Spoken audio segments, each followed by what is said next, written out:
Thank you. Please be seated. The record will show the presence of the defendant and all counsel. The court has received a motion for mistrial for the sentencing phase and an objection to the motion for mistrial sentencing phase. Mr. Nurmi, you wanted these motions heard in open court. Do you have additional argument? I do, Your Honor. I think the backdrop to this motion really begins with two motions that were decided before this trial began on January 2nd.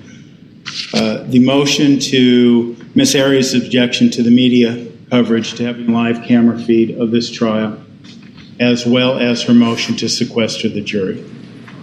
Both those were denied in the face of case law designed to protect Ms. Arias' rights to a fair trial. We think because those were denied when this trial began on January 2nd of this year, what proceeded from that day on was not a fair trial, was not a trial that comported with the constitutional dictates because of those very reasons. Now, a lot of the reasons of what happened and some of the motions made and the corollaries to those earlier motions were done under seal, so I don't need to revisit those. However, this court had a duty to protect Ms. Arias' right to a fair trial and failed to do so time and time again. Once this trial started, the prosecutor, in violation of State v. Smith, disrespected defense counsel in front of the jury. In violation of In re Zawada, the state attacked expert witnesses in front of the jury with non-evidence designed to mislead the jury regarding the experts, attacking the messenger, not the message. Ms. Arias asked for mistrial at several points in time to do these clear violations, and this court ignored it. In between all these things that were going on, all in violation of Ms. Arias' rights, we have the issue of witness intimidation. Witness intimidation began almost the very day that Ms. Arias started her case, or at least those days when Ms. Arias wasn't on the stand. Ms. Arias made her record in that regard, and nothing was done. Now we're in a position where the intimidation continues. I have filed some exhibits. I asked, contemporaneous with this motion, I asked that they be filed under seal regarding the intimidation of Ms. Womack. The intimidation of Ms. LaViolette has been documented under seal. Now we're in a situation, Judge, where a key mitigation witness, someone who knew Ms. Arias long before Mr. Alexander came along and came into her life, has been intimidated, and you can see from the letter, who feels that her life is being threatened to a point where she cannot come forward and testify on Ms. Arias' behalf. This is constitutionally unacceptable under Lockett and Eddings and the case law that we've laid before it. As I said in the motion, this court now, this is far from a trial that comports with constitutional realities. This cannot be a modern day version of days gone by of stoning or of witch trials. This court has a duty to Ms. Arias, convicted of first-degree murder or not, to make sure that the mitigation phase, the sentencing phase, comports with these dictates. And there's pretty clear case law that this is unequivocal. In response, the state argues facts that aren't quite correct regarding Ms. Womack and her answers to the questions, her choice not to answer certain questions, which she has a right to do, by the way. But that is irrespective of Eddings and that line of case law related to Ms. Arias' right to present a full mitigation case, to give the jury a full picture of her life. The intimidation of Ms. Womack and Ms. LaViolette, to some degree, as we've made ex parte, is evidence that this picture is not complete. A partial picture is not good enough for this jury. It just isn't. And this court then, because of this, and the state decided no case law to support their position that a mistrial shouldn't be granted, and that's because there is none. Because there is, in the face of the state's position or in the face of any contrarian position, is well-established precedent in case law. But Ms. Arias has the right to present this full picture. She's being precluded from doing so, and therefore a mistrial at this stage of the proceedings is the only lawful remedy. Mr. Martinez. The issue before the court today involves Patricia Womack. It doesn't involve the court's hearings previously, and I know the counsel at every turn has attempted to chastise anyone who is near the defendant or somehow feels is to blame. He now chastises the court, and as part of that, he also chastises the prosecutor. The state believes that those comments are not well taken. The issue here is why Ms. Womack is not here to testify. As the court has been informed, on May 15th of 2013, I conducted an interview with Ms. Womack. On 2 separate occasions, she failed to answer my questions. Specifically, the first occasion occurred when I started to talk about her drug use as it involved the witness and the defendant. At that point, she deferred and chose not to answer. Rather than end the interview at that time, I chose to continue and seek whatever it was that she had to say. At one point, when she was asked about photographs of herself and the defendant, she started to equivocate. And at that point, she asked or indicated that she wanted to leave the room. She left the room in the company of Jennifer Wilmot and Kirk Nurmi, people that are not her attorneys, people who have an ethical obligation to Jodi Arias not to advise another witness such as Patricia Womack. Patricia Womack and the 2 attorneys were gone for a short period of time. When they returned, the lawyers attempted to assert her Fifth Amendment rights to remain silent. That would be Patricia Womack's rights to remain silent. I deferred on or demurred on that and asked her directly whether it was her desire, not the lawyer's desire, to assert her Fifth Amendment rights. And she indicated that it was her belief that she should assert her Fifth Amendment rights. There are many issues that are involved with this witness, and not the least of which is that she faces some prosecution, for lack of a better term, involving those photographs. We don't need to get into the detail of it because it is clear that she didn't report that income, and that would subject her to criminal penalties. Additionally, the use of illicit drugs, again, may or may not subject her to criminal penalties depending on her status in California.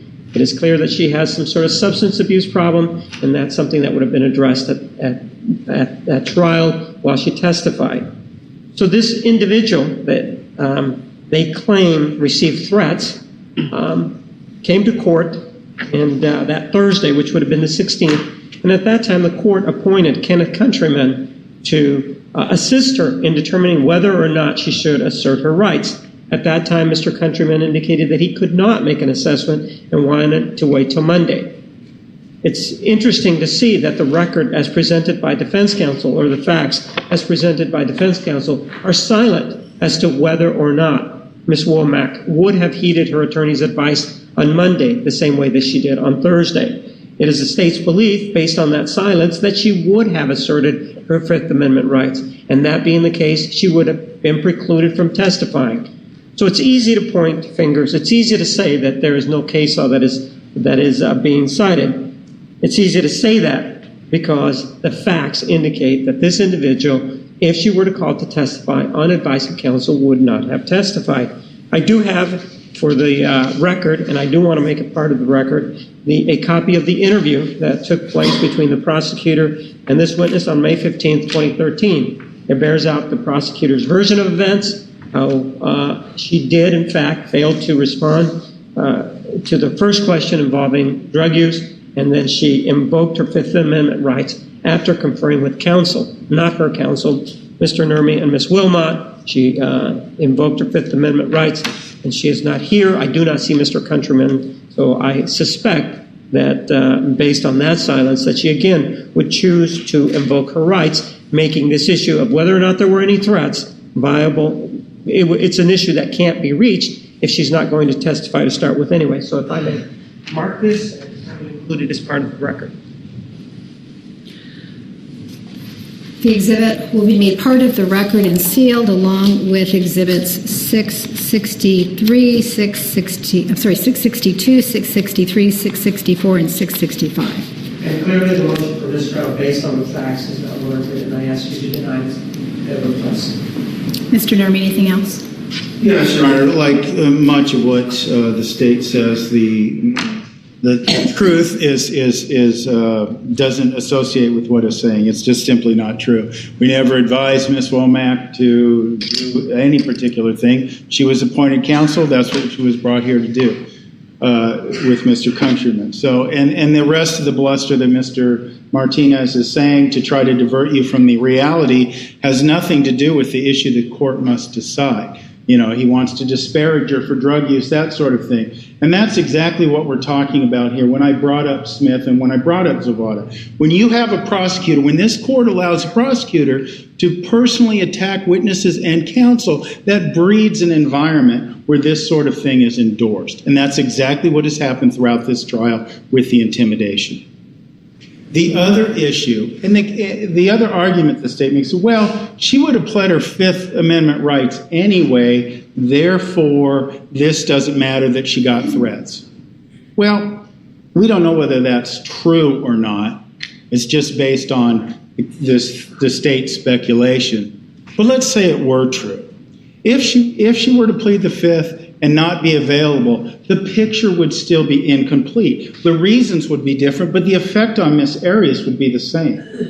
You see, he can cast aspersions all he wants on every witness, I guess, on his own, but he's not allowed to endorse, this court is not allowed to endorse that, and it's not allowed to endorse it, especially in the face of a system in which she is afforded certain rights at the sentencing phase. The right to present a full and complete mitigation case. That right has been ripped away from her. Thus, a mistrial, again, as I said before, is the only lawful remedy at this point. All right, the court finds the defense has failed to establish that the sentencing phase cannot go forward and that the defendant cannot receive a fair trial in that sentencing phase. There are issues which have been raised in proceedings outside the courtroom. Those proceedings were sealed at the request of defense counsel. I am not going to review this court's decisions with regard to those sealed matters. However, this court has indicated to defense counsel that any witness they wish to call for purposes of the sentencing phase could be called in a sealed proceeding, and this court would seal those proceedings that should address any concerns about intimidation or threats as set forth in the defendant's motion. This court can only speculate as to why Ms. Womack is not here today. Similarly, this court could only speculate as to the absence of other possible witnesses for purposes of the sentencing phase. Without more information, this court finds there is no basis to grant a mistrial, and so the motion for mistrial is denied.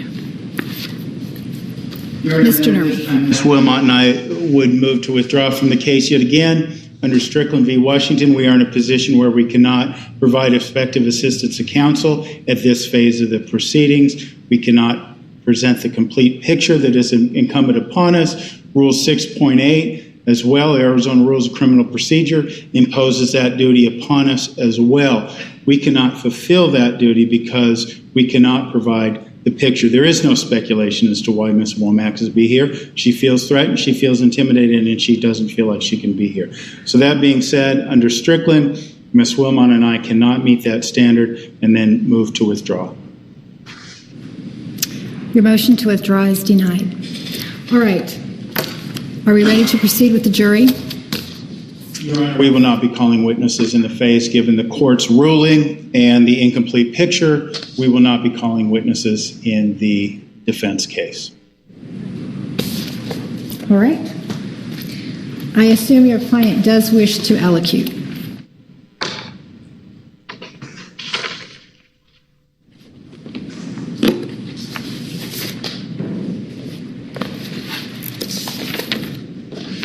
We approach? You may.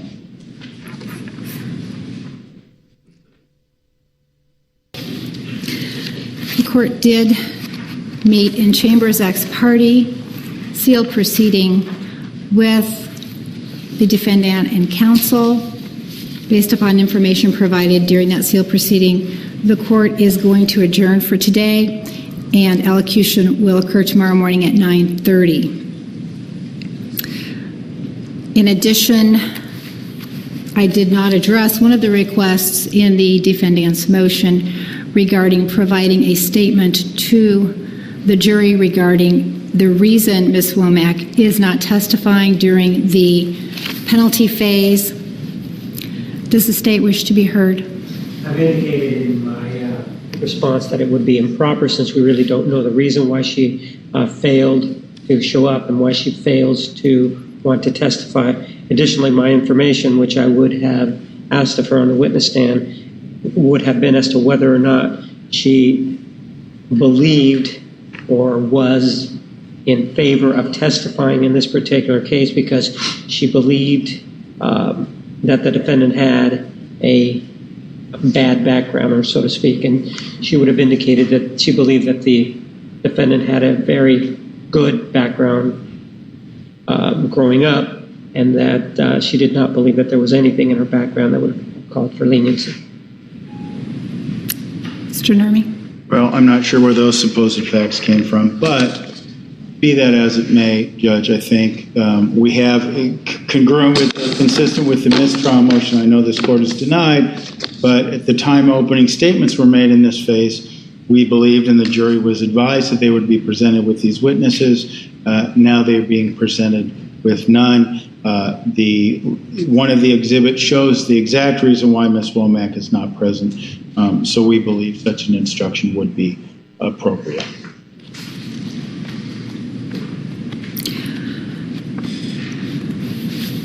Again, the court is aware of a number of reasons Ms. Womack may not be present. I will read to the jury a modified statement. I will indicate she is unavailable, but I will not read the last sentence of the requested instruction regarding Ms. Womack. All right, is there anything else? Yes, Judge, the other thing we'd be asking for, consistent with this court's ruling on both aspects of the motion for mistrial, the sentencing phase, we'd be asking a stay of these proceedings so we could seek special action relief. Motion for stay is denied. All right, is there anything else for today? If we may approach. You may.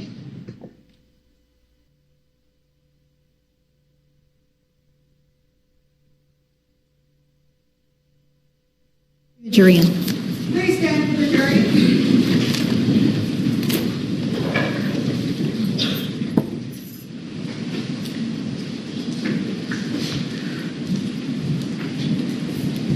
Please be seated.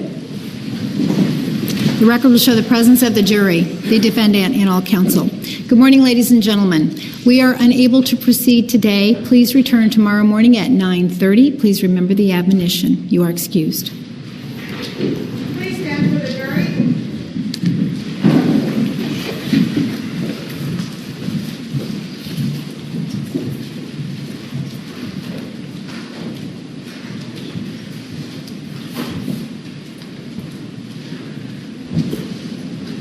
The record will show the jury has left the courtroom. Counsel, anything else? No, thank you.